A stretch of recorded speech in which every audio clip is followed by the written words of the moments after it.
তো যেমনটা বলেছিলাম ঠিক তেমনটা চলে এসেছি দীঘার পার্ট 2 ব্লগ নিয়ে। তো এই যে এটা হচ্ছে আরুস হোটেল, আর ওখানে দেখতেই পাচ্ছ আমাদের পক্ষীরাজ ডমিনোরকে আমরা পার্ক করে চলে এলাম রুমের ভেতরে। তবে চেক ইন চেক আউটের একটু ব্যাপার ছিল বলে টাইম লেগেছিলো, তো ওই সবের ভিডিও আর দেখায়নি। তো দেখো পুরো মুখ টুক শুকিয়ে একাকার হয়ে গেছে, মানে প্রায় 5 ঘন্টার মতো জার্নি করেছি মোটর সাইকেলে। পেছন পুরো ফেটে চৌচির হয়ে গেছে, পুরো হাতে চলে এসছে, পেছন পুরো ব্যথা ছিল এবং 5-6 দিন ব্যথা ছিল। তো যাই হোক ওসব ফাজলামি বাদ দাও, যেটা বলার কথা বলি। তো এরপর আমরা সেখান থেকে টোটো ধরে, মানে দাঁড়াইনি, টোটো ধরে চলে এসেছি উদয়পুর সি বিচে। যারা গেছো বা যারা যাবে তো এই উদয়পুর সি বিচে আসতে পারো, খুব ভালো জায়গা। তো উদয়পুর সি বিচে যাচ্ছি, আর এই যে সামনে আমার দাদা সিনেমাটিক শট নিয়ে একদম হাত পা নাড়াতে নাড়াতে যাচ্ছে, আর আমি এখানে মানে ওদের মতো যাচ্ছি পেছন পেছন চুল চুল নিয়ে একদম একাকার করে। তো এই যে পাশে যে কাকিমাটাকে দেখছো, ওদের ওখানেই বসে কাঁকড়া খেয়েছিলাম, তো সেই সবই দেখাবো। তো এই যে বিচের ধারে চলে এসেছি, এখানে অনেকে আবার সেলফি তুলছে, অনেকে আবার দেখছি সমুদ্রেতেই মোটর সাইকেল নিয়ে নেমে গেছে, দিয়ে রাইড করছে, দিয়ে ওই সব দিকে আমরা যাব পরে। আমরা আগে এখানে সামুদ্রিক সব মাছ, জেলিফিশ, তারপর তারা মাছ আবার এখানে কে বোট রাইডিং করছে, মানে খুব সুন্দর আর কি। সি বিচে যারা গেছো তারা জানো সবই। তো এখান থেকে আমরা এই যে কাঁকড়া নিয়েছিলাম, মোট 2টো কাঁকড়া ছিল, যার দাম নিয়েছিল প্রায় 450-500 মতো। আর এখানে সব ইলিশ টিলিশ আছে, চিংড়ি টিংড়ি আছে, তো ওগুলোকে খাইনি। চিকেনও ছিল, দেশি মুরগির চিকেনও ছিল। তো এখানে আমি একটু কেরামতি করে চুলগুলো দেখো শুধুমাত্র, মানে পুরো মনে হচ্ছে যেন এই কোথা থেকে বন মানুষটা চলে এসেছি, এরকম ব্যাপার স্যাপার। তো এইসব দিকে আর বেশি দেখো না। তো দেখো এই যে খুব সুন্দর সমুদ্র, আবার সমুদ্রে দেখছি মানে ছেলেগুলো যা মাতামাতি করার তো করছে, মেয়েগুলোরা আবার ছবি তোলা কি, মানে ঢেউ এসে নিজের দিকে উড়িয়ে নিয়ে চলে যাচ্ছে, কিন্তু ছবি তোলা থামায়নি। তো আমরা জল পেরিয়ে পেরিয়ে আস্তে আস্তে যে বসলাম, তো এখানটা তখন আমরা যখন গেছিলাম তখন জোয়ার দিচ্ছিল, তার জন্য টেবিল ফেবিলগুলো সব উল্টে উল্টে পড়ে যাচ্ছিলো। তো আমি ওর মধ্যেই একটাতে যে বসলাম, এই যে বসে আছি। তো দেখো এখন তাও মোটামুটি চুলটা ঠিক লাগছে। তো বসে আছি দেখছি পেছন থেকে গাড়ি নিয়ে এসে গুঁজে দিয়েছে পেছনে। আমি যে দূর গলা বলে, ভাই তোমাকে সরে বসতে হবে না। দিয়ে দাদা বললো বেশি ঝামেলা করিস না, বাইরের জায়গা তো। হ্যাঁ, তো এখানে চলে এসছে আমাদের কাঁকড়া।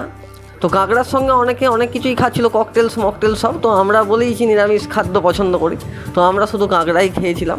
তো কাঁকড়া খেয়ে এরপর বেশ কাঁকড়াটা ভালোই করেছে, ঝাল ঝাল। তো দেখছি ওখানে একজন আবার ঘোড়া নিয়ে কেরামতি মারছে, মানে এই যা খুশি হচ্ছে, মানে ঘোড়া মোটর সাইকেল নিয়ে কেউ নেমে যাচ্ছে, কেউ বোটে করে পালিয়ে যাচ্ছে, এরকম ব্যাপার। তো যাই হোক এগুলো সব ইয়ার্কি করার জন্যই বলছি। তো এখানে এবার আমরা আস্তে আস্তে জলে নামবো। তো ভেবেছিলাম যে আমার কাছে যেহেতু স্ট্যান্ড আর রেনকোট ছিল, তার জন্য জলের কিছু ভিডিও, জল বলতে সমুদ্রের আর কি, জল জল হয়ে যাচ্ছে, তো ব্লগেও একটু আধটু গন্ডগোল হবে, তো কিছু মাইন্ড করো না, ঠিকঠাক দেখে যাও, আশা করি ভালো লাগবে। তো এই যে আমি তো দাদা গেছিলো, তখন আমি দাদার জুতোগুলো পাহারা দিচ্ছিলাম। তারপর আমি ভাবলাম যে হয়তো ফোনটা নিয়েই যাবো, স্ট্যান্ড ফ্যান যেহেতু ছিল, কিন্তু ঠিক ভরসা পেলাম না। আসলে রেনকোটের যে ছিঁড়ি, যদি কোনোভাবে জল টল ঢুকে যায় তাহলে ব্লগ এইবারের মতোই সারা, আর কোনো ব্লগ দেখতে পাবে না। ওর জন্যই আর বেশি সাহস দেখায়নি। তো এখানে বোট ছিল, আর বোট রাইডের ছেলেটাকে দেখালাম। তো ওই যে দূরে দেখাচ্ছি, তো দেখো কাছাকাছি না, একদম বুক পর্যন্ত জল, সেখানে যেও লোকেগুলো লাফালাফি করছে, আবার ঢেউয়ের সঙ্গে লাফালাফি করছে, মানে জাতা মাথা অবস্থা আর কি। তো সেই সব করে এবার আমি ভাবলাম যে আমাকে একটু যেতে হবে, কিন্তু আমার দাদা সে আগেই বলেছে না আমি আগে যাই তারপর তুই যাবি। যাই হোক, তো এই যে চান করার মুহূর্ত আমি কিছু দেখাতে পারিনি। তো এরপরে চলে এসেছি চান টান করে, তুমি শুধু চুলগুলো দেখো। আর তখন আমার মাদুলি ফাদুলিতে একাকার ছিল, এখন একটাতেই সব করে নিয়েছি। তো যাই হোক একদম বিচ্ছিরি মার্কা লাগছে, আর জামা টামা চুল ফুল সব একদম বালিতে একাকার হয়ে গেছে, একদম বিরক্ত লাগছিল। তাই ওখান থেকে কোনোভাবে বেরিয়ে এসে আমরা চান টান করলাম আবার। তারপরে আমরা চলে এসেছি আমরা যে হোটেলে ছিলাম তার অপোজিট হোটেলের খাবার খেতে। এইটা যদি ওখানকার লোক জানতে পারে না, আমাদেরকে ঠেঙিয়ে লাল করে দেবে যে আমাদের হোটেল থেকে এসে আবার অপোজিট হোটেলে এসছো। তো এখানে ভাত ছিল, তার সঙ্গে তরি তরকারি ছিল, চিকেন ছিল। তারপরে আমি দেখছি বাবা দাদা তো মটন লাভার, কিন্তু চিকেন কেন? তারপর দেখছি ও আবার মটনও বলে দিয়েছে। তো যাই হোক এইটাই আমরা খেয়েছিলাম। আর আমাদের হোটেল ছিল এটা আরুস হোটেল। আর প্রথমেই বলে দিই আরুস হোটেল। তো আরুস হোটেলে অনেকেই গেছে, অনেক ব্লগার গেছে, মনোজিৎ ব্লগ থেকে শুরু করে সব, কিন্তু আমার খুব একটা ভালো লাগেনি, দাদারও লাগেনি। তো যাই হোক আবার এবারে বিকালবেলা উঠেছিলাম, এটা সন্ধ্যের দিক, মানে ঘুমিয়ে গেছিলাম আর কি, এত লাফালাফি করেছি, চোখ টোক সব ফুলে গেছে দেখছো।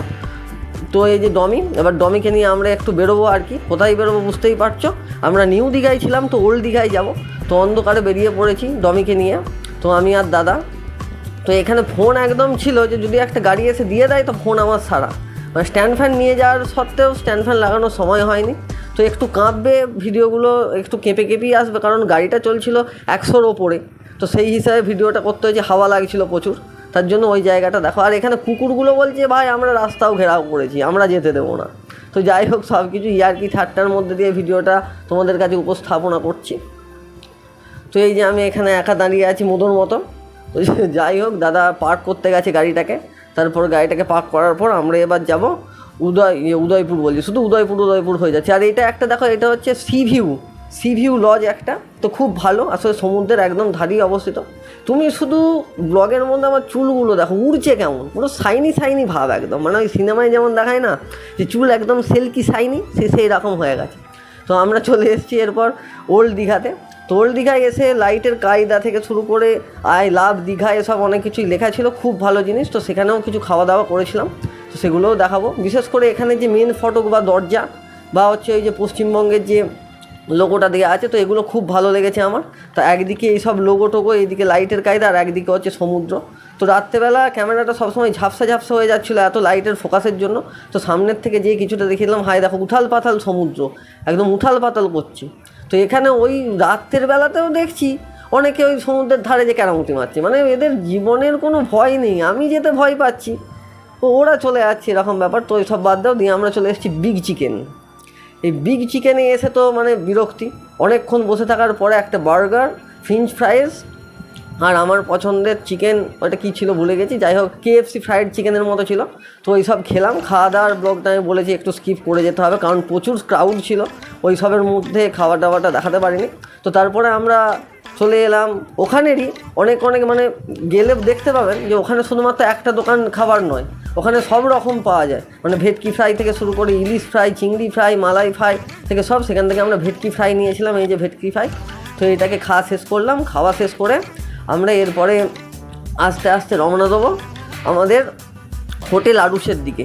এবার প্রথমেই বলি যে সকাল থেকে এত জার্নি করে এসেছি, 3:30 বেরিয়েছি। আগের ব্লগটা যারা দেখেছো তারা জানো যে কটায় বেরিয়েছি বা কটার থেকে এসেছি। তো এই যে এখানে ভীম আই লাভ দীঘা করে কেরামতি মারছে, যে যাই হোক ছোটা ভীম সবাই দেখেছো, আমারও প্রিয় কার্টুন একটা। তো এবার আস্তে আস্তে আমাদেরকে বেরোতে হবে, কারণ অনেক সকালে বেরিয়েছি এবং অনেক লাফালাফি করার পর পুরো ক্লান্ত, এবং কালকে সকালেই আমরা বেরিয়ে যাব। তার জন্যই 24 ঘন্টার ট্যুর ছিল, মানে একদিনের ট্যুর ছিল। তো একদিনের ট্যুরে এরপর থেকে গেলে বাবু কষ্টই আছে, মানে আনন্দ আছে কিন্তু তারপরে কষ্টটাও আছে। তো আমরা চলে এসেছি আমাদের হোটেল আরুষে। তো এখানে দাদা বলছে ভাই তাড়াতাড়ি আয়, আমার ঘুম পাচ্ছে আর তুই ইয়ে করছিস। তো ঠিক আছে, আর রাত্রের ব্লগ বেশি দেখাইনি, রাত্রে আর কিছু দেখানোরও ছিল না, রাত্রে খাইও নি, ঘুমিয়ে পড়েছিলাম। তো তারপর সকাল হয়েছে, এই যে ব্যাগ ট্যাগ গুছিয়ে, এই যে আমার মুখ মানে লম্বা করে তুলেছিলাম, তো ওই জন্য মুখটা পুরো কেটে উড়ে গেছে। তো যাই হোক, এরপর সিঁড়ি দিয়ে নামছি। তো দেখতে থাকো, মানে নামতে মনে হচ্ছে যেন পা পিছলে পড়ে যাবে এরকম ব্যাপার, কিন্তু ভিডিও তো করতেই হবে।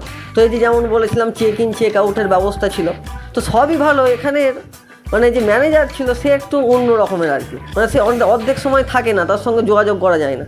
তো যাই হোক সব বাদ দাও। তো আমরা এখন চলে এসেছি সকালবেলা সি বিচে। কী করতে সেটা বুঝতেই পারছো, চা খেতে।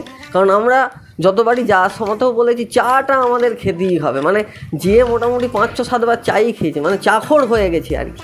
তো যাই হোক সকালবেলা সমুদ্রটা দেখতে খুব ভালোই লাগছিল। তো দাদাও বললো কয়েকটা পিক তুলে দেয়, আমার দাদারও কয়েকটা পিক তুলে দিলাম, দিয়ে সেই সব করে বেরিয়ে পড়েছি আমরা ওল্ড দীঘা থেকে। এরপরে আমরা আস্তে আস্তে বাড়ির দিকে রওনা দেবো।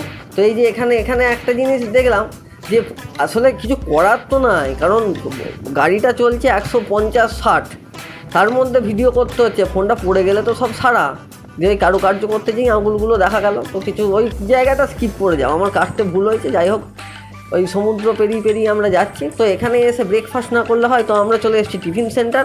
এখান থেকে নিয়েছিলাম ধোসা, এই ফার্স্ট টাইম আমি ধোসা খেলাম। তো অল ওভার মিলিয়ে আমার যে এক্সপিরিয়েন্সটা খুব ভালো হলো। তারপরে আমরা এখানে দীঘা বিজ্ঞান ভবনকে ওভারটেক করলাম। এখানে দেখলাম ডাইনোসর হাঁ করে তাকিয়ে আছে, মানে গেলেই খেয়ে নেবে এরকম ব্যাপার।